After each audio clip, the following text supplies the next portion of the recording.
अंदर के जो शत्रु है वो जल्दी समाप्त नहीं होता। अंदर के क्या शत्रु है, जिसके आश्रय शत्रुघ्न लाल जी के आश्रय लेने मात्र से ही जो हमारे अंदर के शत्रु है, काम, क्रोध, लोभ, मोह, मत्सर, ईर्षा, आपने ना जाने कितने बार भागवत श्रवण कर चुके हैं।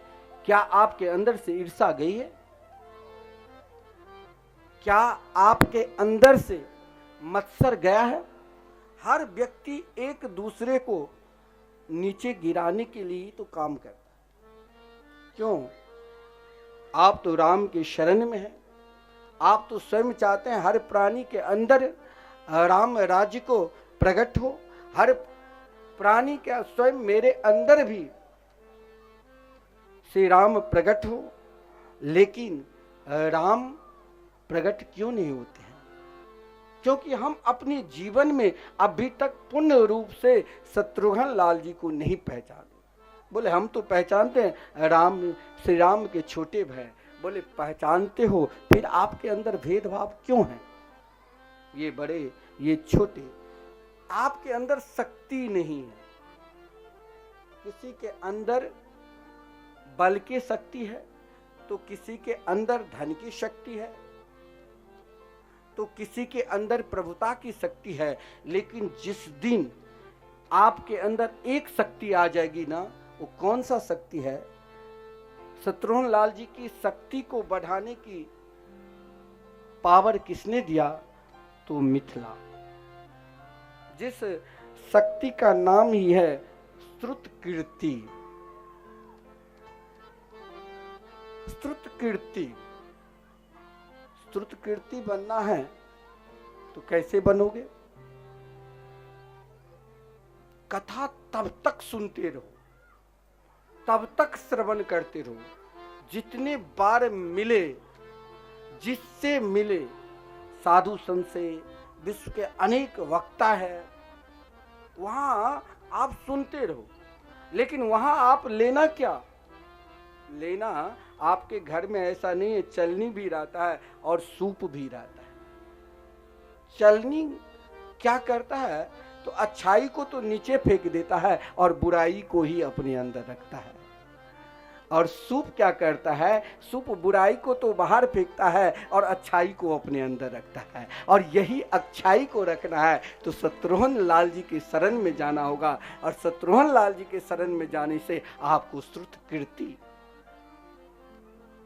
श्रुत कीर्ति यानी निरंतर भगवान की मंगलमयी कथा कीर्तन को गान करो, कथा श्रवण करो, भगवान के नाम जाप करो।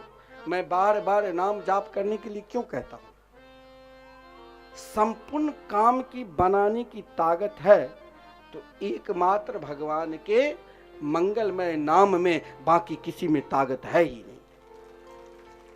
इसीलिए तो भागवत में प्राय जितनी भी स्तुति है, उन स्तुति के अंतिम सार तत्व में, यहां तक कि भागवत के भी अंतिम श्लोक में नाम को ही क्यों प्रणाम किया?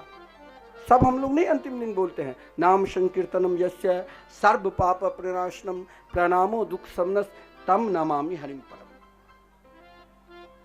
श्रुत कीर्ति बनना है, भगवान की कीर्ति को हर हमेशा गान करना है और अपने कर्ण के माध्यम से प्रकट करना है। बार बार उनकी कथा को गान करते करते श्रुत कीर्ति क्या करता है? वही कथा आपको हृदय में बैठा देगा। और जब कथा आपके हृदय में, आप चाहे कथा 100 जगह सुन लो, लेकिन कथा का फल क्या है?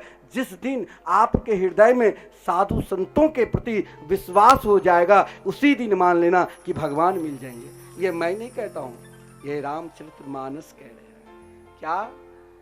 प्रथम भगति संतन कर संगा, प्रथम भगति संतन कर संगा, दूसरे मम कथा प्रसंगा दूसरी रति मम कथा प्रसंगा।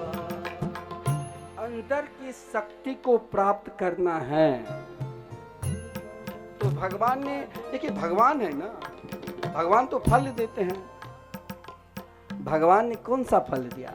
भगवान ने कहा, आप जैसे हमने कहा कि भाई वो शक्ति कैसे मिलेगी, हमें श्रुतकीर्ति बनना है, हमें सुनना है। कोई निंदा करे तो किसी के कान बंद कर लो या वहां से चले जाओ। हमें भगवान की कथा सुननी, उन महापुरुषों की संग करना है जिनके निकट बैठकर भगवान की याद आ जाए, भगवान की कथा की, उनकी संग करो, अपमान करे। हमारे साधु समाज में जब कोई संत बनने के लिए जाते हैं तो ऐसा उनको कोई भी कार्य नहीं है जो अपमान नहीं मिलता, बार बार मार भी खाना पड़ता है और महाराज निंदा स्तुति सब सुनना पड़ता है और दिन भर काम करना पड़ेगा तब शाम में भोजन मिलेगा। और पहले तो महाराज साधु समाज में एक बार ही भोजन मिलता था।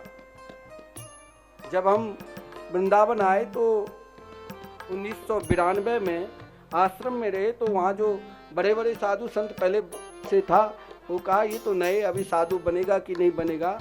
तो पहले एक वो भी शाम को ही उसे ब्यारू बोलता था, एक बार आपको दिन में जो रोटी बचा होगा केवल भगवान के लिए बनती, उसमें से एक दो आपकी हिस्सा है तो मिलेगा। वो भी 12 साल तक जब आप उन आश्रम में रहकर संत धर्म को निभाओगे तब आपको आगे पुजारी रसोईया बना देगा, लेकिन तब तक आप पानी भरो, बर्तन साफ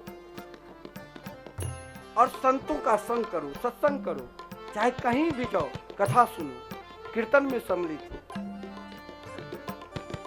और जब ये भाव आपके हृदय में उत्पन्न हो जाएगा तो घबराना नहीं चाहिए कि अरे महाराज हम तो ना जाने कितने दान कर दिए। कभी कभी देखिए दान आपके अंदर अगर श्रुतकीर्ति रूपी शक्ति नहीं है तो कभी कभी अभिमान भी आ जाता है। आप कहोगे कि नहीं अभिमान तो किसी को आता नहीं, बड़े बड़े, अरे महाराज याति की तरह कोई श्रेष्ठ धनवान होगा जो महाराज अपने पुण्य के प्रताप से देवराज इंद्र के सिंहासन पर बराबर बैठ गया था, लेकिन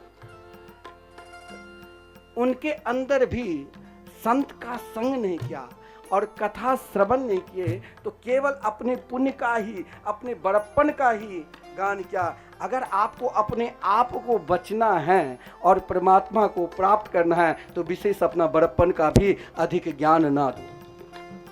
राजा ययाति को भी पतन हुआ था।